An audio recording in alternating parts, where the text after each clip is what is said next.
in and out of songs into jams, and the whole crowd was just like totally with it. Right. Yeah. In like a really visceral, physical way. People just like moshing and to everything. and then at the Albert Hall, there's just like 2,000 people just being so respectful and listening in to every detail. And they were just there, like the four of them on this massive stage, but they're just quietly listening to each other. Yeah. And then they'll be like, we wrote this song last night, and it's like kind of 3/4 finished. But it works because it's like they're letting you into where they're at. And yeah, that's the kind of stuff I love. Yeah. They open you up, don't they? Rather than the weird thing with music is like the perfectionism thing, especially in like production stuff, where it's like, I want to hear the mistakes, I want to hear stuff go wrong, and I want you crave that human element so much. And bands like Big Thief, like the guitarist is amazing for that, man. He's so good. Just like in the tune Paul, So brave. so brave. So brave. And he moves so much at every note as well. Like you know what I mean? Yeah. If you watch the video of him, like just a silhouette, you presume he was like playing all the time, but it'll just be like He's playing like one note.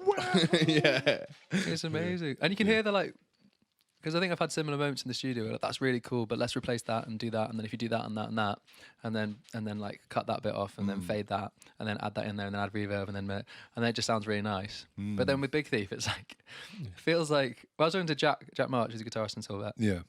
He was saying for the Big Thief tune Masterpiece, Adrian wrote it, showed the band, and then 20 minutes later they recorded it. So she just had the chords and like the whole song, but no bass, drums, guitar. And she was like, cool, let's record it. And it was like the first time they'd played it ever together. She just showed it them on the porch, and then they came inside, recorded it. Yes, I love that And then tune as well. It's sick. It's such a It's so tune, sick, and you yeah. can hear it. And then the guitar solo is just like him. He said it's like it's the sound of him shitting himself, not really knowing what to play. And you hear it. It's like kind of a shit solo, but it's amazing. Yeah. And but it's just so bold and brave to be like, let's keep that. Yeah. It's like mad respect for that. Yeah. What's his name? What's the guitarist. guitarist? Buck Meek, I think. Buck. Yeah. That's a good They were name. together, weren't Buck. they? Oh, Adrian were they? Lenker. Yeah, I think they wow. were married for a while. No You might idea. want I did not know to that. not quote me on that one. Let's fact I think check that's that. true. Let's go with it. But yeah, I love his.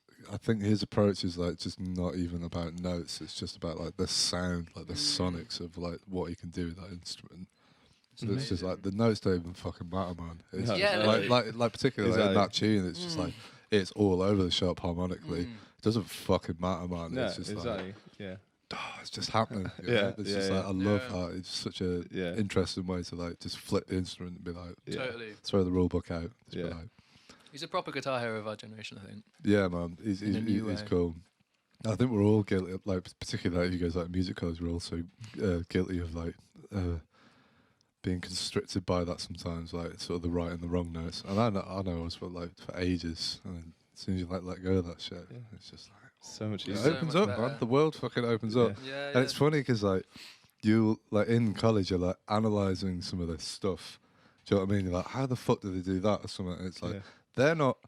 It's kind of stupid to analyze how they've done it and what each note means, and do you know what I mean? Yeah, Just yeah, like yeah. in that way, because it's like they're not thinking. They've never thought about it in. Well, they might have done, but most likely they've not thought about it in that way. Exactly. So it's a yeah. pointless exercise to try and like Yeah. to try and replicate is kind of interesting, but like just don't replicate the notes, replicate the sort of the core of it, the soul of it, and Yeah. take that Totally, and yeah, then yeah. do it in your own way. Yeah.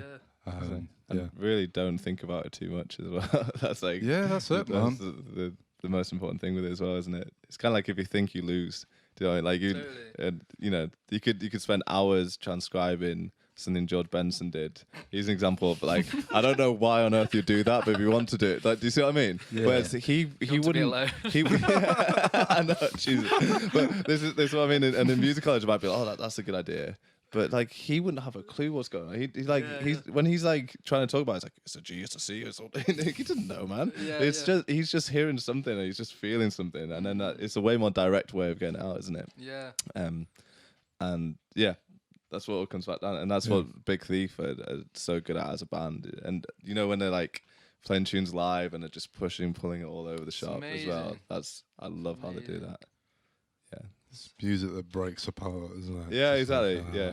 whoa, and you can see what's on the inside. Yeah, You did that with Creep. I remember. I really enjoyed that cover you did. Yeah. Do you know, Oh, like cheers, I don't yeah. know what was he like the occasion or what was that all It was about?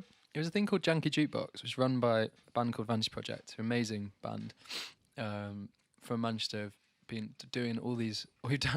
We started our band at a similar time to them, and we were just on the same bill, and they just always have these mad, wacky ideas of different gigs and stuff. Like, we did a gig for them that was like everyone votes on a cover for you to do.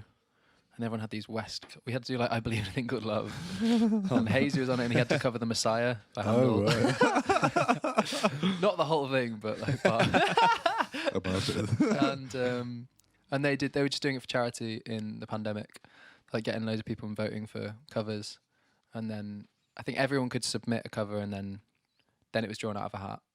And then when we got Creep, which is like, it's kind of difficult. It's kind of like a meme song now. It's like so dead. So we just said like, we just let Jack sort of destroy it. And Pete, I think Pete said he was struggling to come up with something. So he just had like a few cans of beer on his own and just like started laughing and playing. And that was how it felt good. Yeah, I think that's the right way of saying it. It just falls apart. Yeah. And everything's distorted and like goes through Jack's organelle and is just like crushed into a million pieces, but it's quite exciting. Sound-wise. I love that. I love that with I don't know what is about humans that like we like things falling apart and kind of just like going into chaos. You know, I'm trying to think of other like good examples of songs that do that as well. Hey Ma, Bon Iver is a great. It's like quite a standard pop song, and then the bridge just sort of like just like literally, basically the song melts for a while, and then it kind of gets like you can hear someone in the background like stitch it back up together. You know, Oh, it's amazing. but yeah, I love Jack's input. On what you he's guys fantastic. are doing. Oh, yeah, me too Yeah. so Just, much. it's just, I think it's really opened it up in a really interesting way. Oh, thanks, man. Yeah, he's and also he's producing all the new stuff. It sounds fucking Which awesome, is- man. Oh, Like, thank you. like when we've done like the live sessions and stuff, and then you send the mix back, I'm just like, whoa! It's like I'm like, it sounded cool in the room, but then you get that back and you slap the video on it, and you're just like, we're fucking talking now. Like, it's beautiful. Yeah. It was like that with the is it the 9 Inch Nails cover we did? Yeah. I loved doing that video.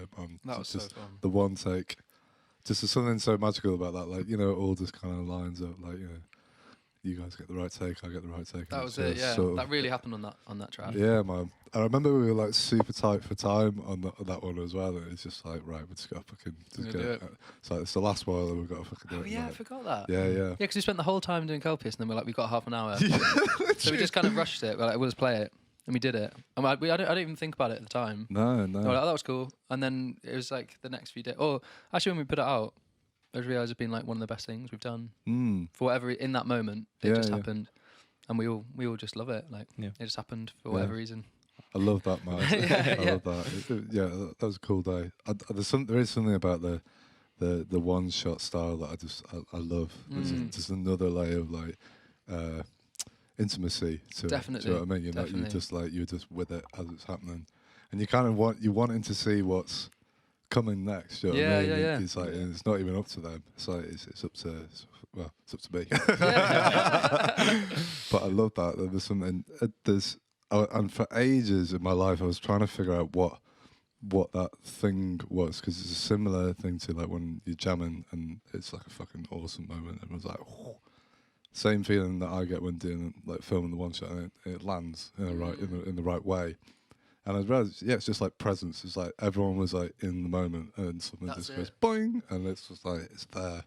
That's Great, it. man. I love it. really feel that what you captured in that video. It's like when you go round and you feel like, as you say, everyone's in the same moment, and you're right in the middle, and then it really feels like something's happening there at that moment, which is, and I think you captured that amazingly.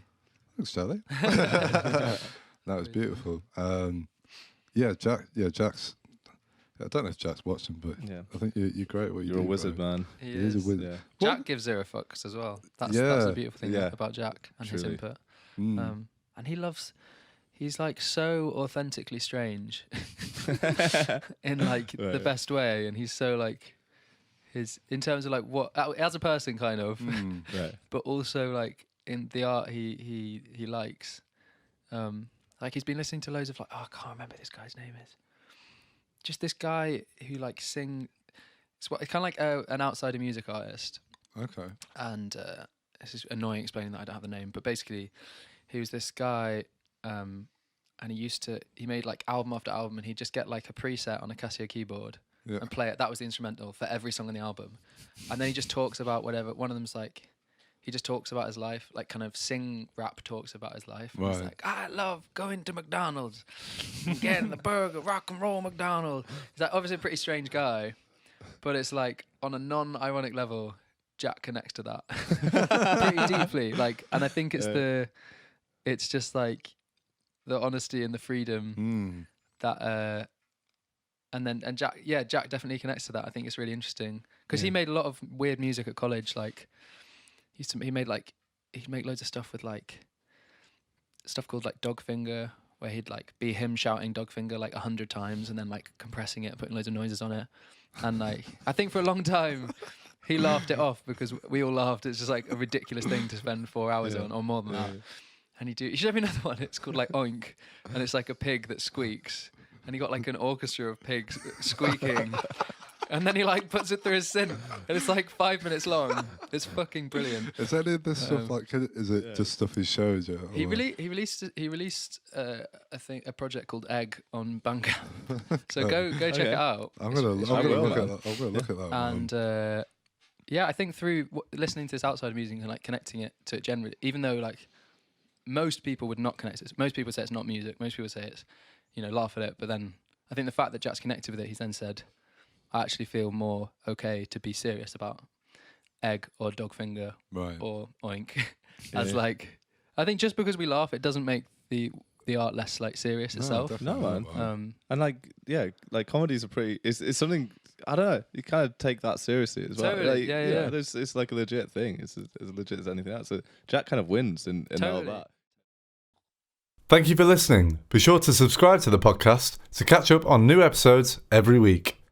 Also, check us out on our Facebook and Instagram at RecRooms, where you can find out about our other exciting music series. We also have this and all our other episodes of the podcast up on our RecRooms YouTube channel for your viewing pleasure. See you next time.